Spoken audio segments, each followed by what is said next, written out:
AST 스페이스 모바일은 우주 기반 모바일 광대역 서비스를 통해 지구상의 모든 휴대폰에 직접 위성 통신을 제공하는 것을 목표로 하는 기업입니다. 이들의 비전은 단순한 통신 확장이 아니라 전 세계 통신 빈곤층을 해소하는 금융 사회적 인프라 혁신에 있다고 말하고 있습니다. AST의 핵심은 별도의 장비가 필요 없는 통신입니다. 이는 기존 위성 통신 스타링크나 아마존 카이퍼가 사용자가 별도의 접시 안테나를 설치해야 하는 것과 근본적으로 다르다고 할 수 있는데요. AST는 대규모 페이지드 어레이 안테나를 탑재한 블루버드 저궤도 레오 위성을 사용하고 있는데, 이 거대한 평판형 안테나는 지상 300에서 500km의 궤도에서 기존 모바일 기지국과 동일한 마이모 기술을 구현하여 일반 스마트폰의 칩셋에 직접 신호를 보낼 수 있다고 합니다. 별도의 장비가 필요 없이 오직 스마트폰만 있으면 이용 가능한 것이죠. 현재 2025년 9월 회사는 블루워커 3 테스트 위성을 통한 초기 통신 테스트를 성공적으로 완료했다고 밝혔으며, 현재는 상용 서비스에 투입될 블루버드 블록1 위성들의 발사 및 배치 단계에 진입하여 시스템의 상업적 가시성을 확보하고 있다고 합니다. AST의 성공적인 전략적 제휴는 창업자이자 CEO인 아벨 아벨란의 리더십과 20년 이상의 업계 경험에 기반하고 있다고 볼 수 있는데요. 그는 위성 및 통신 분야에서 20년 이상 경력을 쌓은 베테랑으로 다수의 핵심 위성 통신 특허를 보유하고 있다고 합니다. 그는 이전에 독점적인 통신 솔루션 회사인 아이디어셋을 설립하여 성공적으로 매각한 경험도 있고, 이러한 기술 및 비즈니스 경력은 AST의 기술적 난이도를 극복하고 글로벌 통신사들을 설득하는 데 결정적인 역할을 했다고 합니다. 2025년 초 아벨란 CEO는 블룸버그 및 CNBC와의 인터뷰에서 우리는 수십억 명의 연결되지 않은 인구에게 광대역 서비스를 제공하여 인류 역사의 새로운 막을 열고 있다고 강조했는데요. 그는 AST가 통신 인프라 구축에 들어가는 막대한 카펙스를 우주로 옮김으로써 지상 통신사의 비용 효율을 극대화하는 궁극적인 B2B 솔루션임을 명확히 하기도 했습니다. 이처럼 명확하고 거시적인 비전은 월가 투자자들에게 단순한 핀테크나 기술 발전이 아닌 아예 판을 바꿔버리는 차세대 인프라 기업으로서의 확신을 심어줄 수 있는 부분인 것 같습니다.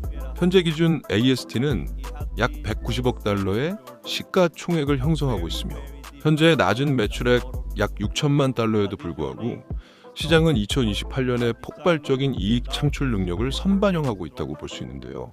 2025년 6천만 달러 매출에서 2026년 4배약 2.5억 달러, 2027년 3배약 7.5억 달러, 2028년 2.5배약 18.75억 달러 성장을 목표로 하며 3년 만에 최소 25억 달러의 연간 매출을 달성하는 것을 재무적 목표로 하고 있습니다. 2028년 목표 총이익률 70% 이상은 인프라 구축 완료 후 변동비가 거의 발생하지 않는 AST 모델의 핵심인데요. 이는 2028년 약 18억 달러 이상의 순이익을 의미하며, 이는 현재 시총 대비 10배 가까운 이익을 몇 년 내에 창출하겠다는 굉장히 공격적인 목표이기도 한데요. 월가 기관들은 AST를 초고성장 테크 인프라 기업으로 분류하며 다음과 같은 밸류에이션 견해를 보여줬는데요. 애널리스트들은 보통 WACC를 낮게 설정하여 미래의 거대한 현금 흐름을 현재 가치로 높게 평가하는 경우가 많은데, 특히 2028년 70% 이상의 고마진 매출을 기반으로 한 순이익을 가정할 때 현재 시가총액 약 190억 달러는 현저히 낮게 평가될 가능성이 높습니다. 2028년 예상 EV 에비타를 기준으로 할 때 현재 시총 190억 달러는 10에서 12배 수준입니다. 이는 통상적인 고성장 인프라 기업이 거래되는 15에서 20배 수준보다 낮은 수치로 여전히 추가적인 밸류에이션 상승 여력이 있다는 전문가적 견해를 뒷받침해주는 것 같습니다. AST의 B2B 사업 모델은 기존 통신사들과의 상생을 통해 리스크를 분산하고 이익을 극대화하는 복점적인 구조입니다. 핵심 B2B 계약의 위력은 AST는 최종 고객이 아닌 이동통신 사업자에게 인프라 서비스를 제공합니다. 주요 파트너십 사로는 미국의 AT&T와 버라이즌, 유럽의 보다폰 등 전 세계 1위 통신사들이 포함된 총 40개 이상의 MNO와 MOU 또는 상업적 계약을 체결하기도 했는데요.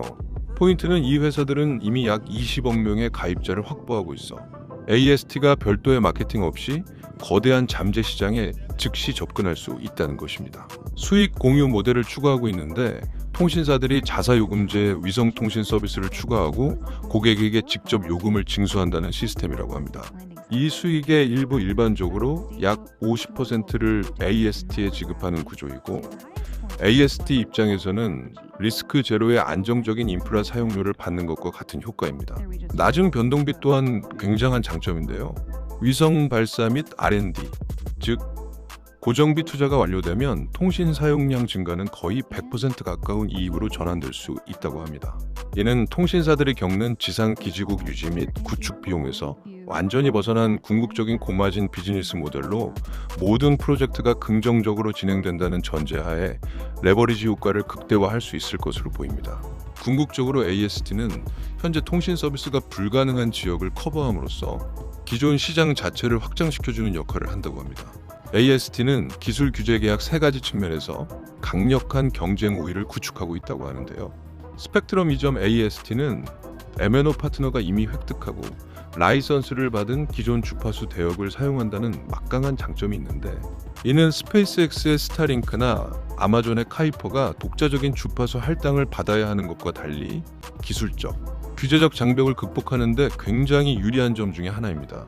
기술적 독점성, 거대한 평판형 안테나를 통해 다른 장비 없이 일반 스마트폰과 직접 통신하는 기술은 아직 경쟁사가 상용화하지 못한 영역입니다. JP 모건 애널리스트들은 이 기술이 상용화될 경우 24시간 연결성을 요구하는 모든 산업, 즉 해상, 운송, 항공재난, 구호 등에서 필수 인프라가 될 것으로 전망하기도 했습니다.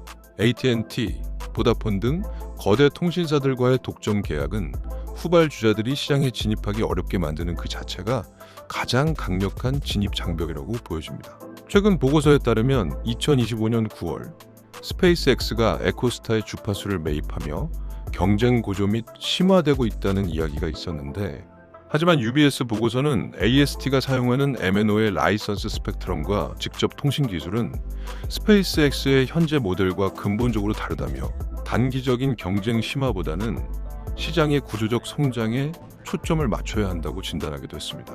AST는 규제 부분에서도 발빠르게 움직이는 모습인데요. 국제전기통신연합의 위성 시스템 및 주파수 사용에 대한 광범위한 서류를 제출하고 파트너 통신사를 통해 각국 정부의 승인을 받는 이중 전략을 사용하여 규제 리스크를 최소화하고 있습니다. AST에 대한 투자는 파괴적 인프라 기술이 초대형 독과점 시장에 침투하는 변곡점에 베팅하는 것이라고 이야기드리고 싶은데요. 그렇다면 장점들을 살펴보자면, 첫 번째는 가속화되는 인프라 구축 사이클인데요. 현재 초기 테스트 단계를 벗어나 상업적 서비스 개시가 임박했다고 밝혔는데, 이는 주가가 미래의 꿈에서 가시화된 매출 단계로 전환되는 시점임을 의미하며 가장 높은 수익률이 발생하는 구간이기도 합니다. 두 번째는 구조적인 비용 우위입니다. 지상통신사는 기지국 구축에 수십 년이 걸리지만 AST는 단 수십 개의 위성으로 전 세계를 커버할 수 있어 밝힌 내용 그대로라면 자본 효율성 면에서 압도적이라고 할 수 있습니다. 다음은 글로벌 메가 트렌드인데요. 5G 통신 인프라의 완성은 지상망만으로는 불가능하다고 합니다.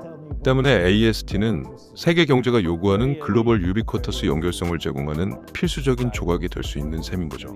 현재 시가 총액 190억 달러를 기준으로 2028년 이익 잠재력을 반영한 주가 목표 수치는 어디까지나 예상치이기는 하지만 에비타 약 20억 달러, 약 70% 마진에 보수적인 멀티플 25배를 적용할 경우 최소 500억 달러의 시가총액이 형성될 수 있다는 수치가 나오기도 합니다.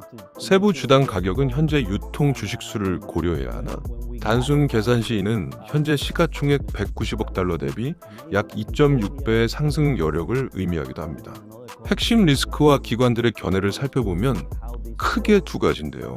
첫 번째는 유동성 리스크, 초기 위성 발사 비용이 막대하므로 상업 서비스 개시 전까지 추가 자금 조달의 필요성이 지속적으로 제기될 수 있다고 합니다. S&P 글로벌 보고서는 이 리스크를 주시하고 있으며 추가 자금 조달이 주식 가치 희석으로 이어질 가능성을 경고하기도 했는데요. 두 번째는 기술적 구현 리스크였습니다. 대규모 페이지드 어레이 안테나가 예상대로 작동하고 특히 전력 소모 문제를 효과적으로 관리할 수 있는지가 상업적 성공의 핵심 열쇠라고 이야기하기도 했습니다. 월스트리트 컨센서스를 살펴보면 매우 공격적인 매수 스트롱바이 의견이 주를 이루고 있습니다. JP 모건과 UBS는 2025년 9월의 단기 하락을 일시적인 노이즈라고 이야기하기도 했으며 핵심 비즈니스 모델이 훼손되지 않았음을 재확인하고 목표 주가를 상향 조정하기도 했습니다. AST는 고수익 고위험 포트폴리오에서 기술적 혁신과 시장 지배력에 베팅할 수 있는 선택지라고 생각되는데요. 단, 독특한 회사의 특성상 재무 목표 달성 여부와 테스트 및 발사 일정을 면밀히 모니터링이 필요할 것으로 보입니다. 오늘도 시청해 주셔서 감사합니다.